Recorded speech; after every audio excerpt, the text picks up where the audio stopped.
for the programme today, and waiting very patiently, by the way, is writer and commentator Candice Holdsworth, who joins us. Welcome to us. To you. Good afternoon.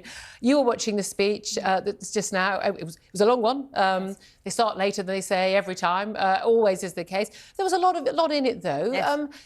First of all, what do you make of the HS2 decision? I'm on board with it. I thought he struck all the right notes. I think the biggest problem with HS2 is that it was prioritising connectivity to London, and that's actually fine. I mean, on a personal note, my mum used to live outside of Manchester. There was never a problem getting there. The problem is connectivity in the north. There's a problem getting to between London and Manchester today because of an ASLEF. Yes, well, exactly. The entire party conference is now sitting in a minibus. Yes, yeah. But we had a family member who was in hospital in Salford, and travelling from Cheshire to Salford by train, you just couldn't do it. It was about 3 or 4 different trains. It was always a no-brainer. And then the people making decisions about transport policy in London, in central London, say, well, what do you need a car for? Yes, and that is the confusion on net zero as well. So many local councils, for instance, have signed up to the fact there is a climate emergency. But do they improve public transport? No. Do they build charging stations? No. There's none of that real pragmatic getting down to business. The actual boring stuff that makes stuff work. It's very old-fashioned, isn't it? What did you make of the message from Rishi Sunak? This whole idea, sort of, look, this is common sense. This is being straight. The facts have changed. I've looked at the numbers. I'm a numbers man. The numbers don't add up. The economic case was pretty dodgy beforehand. It's definitely dodgy now post the pandemic. Lots of people working from home. Personally, I think the solution to that is people not working from home a lot of the time. But you know, I'm the one who's, like with net zero, I'm the one who's going to be straight and tell the public this doesn't work, it's not the best use of money, and we're much better off spending this £36 billion on all these other projects. Lots of cheers in the conference hall there from obviously people from, you know, local areas going, yes, we're going to get that money. Do you think that message is going to play well with the electorate generally, not just people who were guaranteed to vote Tory? I think so. I think what he's doing is he's carving out a space for himself as a pragmatic voice, and particularly on finances, on taking pressure off people's finances, especially when financial resilience is low. And I think that actually matters to people. It really does. And I think he genuinely is a pragmatic person. I mean, from what I know, from what people close to him say, he's all about trade-offs. He knows if you do one thing, you can't do another thing. Well, he understands money in a way that quite clearly Boris Johnson didn't. Oh, spend some more on this. He does. He absolutely does. Well, I mean, he was apparently the only chancellor to ever have a Bloomberg terminal in his office. I mean, he deeply understands the markets and finance and economics. And that does matter. It does, of course it does. It does matter, indeed. What did you make of what he had to say on illegal migration? You know, he says, you know, basically, I'm confident that our actions, you know, our approach will work. 20% down, but again, you never know if that's just the weather. I mean, honestly, that's a bigger determinant of these things.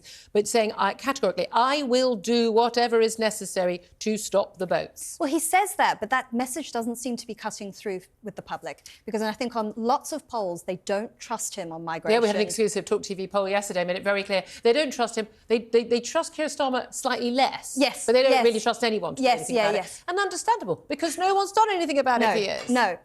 And I think there needs...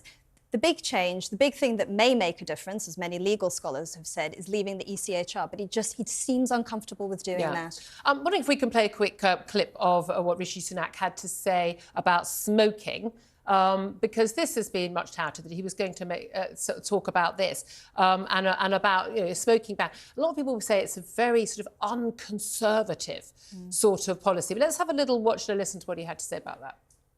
I propose that in future, we raise the smoking age by 1 year every year.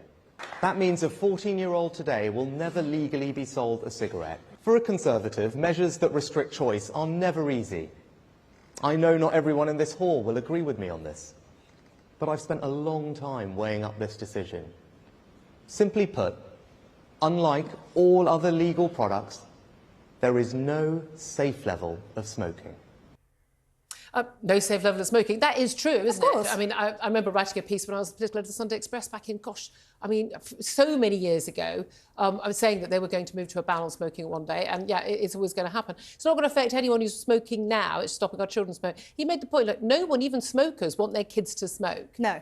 Do you think that this will not be derided by, I mean, the free speech, not the Libertarian Brigade in the Tory party, they might raise their fists about this, but actually a lot of people won't have a problem with it? See, I wondered about that. He seemed to anticipate it by saying there's going to be a free vote on it. But ever since the COVID lockdowns, I just think when it comes to public health, people are generally more illiberal these days. It's harder and harder to make the argument for personal freedom when people say, actually, the NHS matters more, that you're putting pressure on the NHS with your smoking. Indeed. I mean, it's not stopping people who still smoke themselves. Let's also have a quick listen and a watch of what Rishi Sunak had to say. Very welcome what he had to say. I'd like some action, please, about the issue of, trans ideology and what is a woman. Let's hear what he had to say there.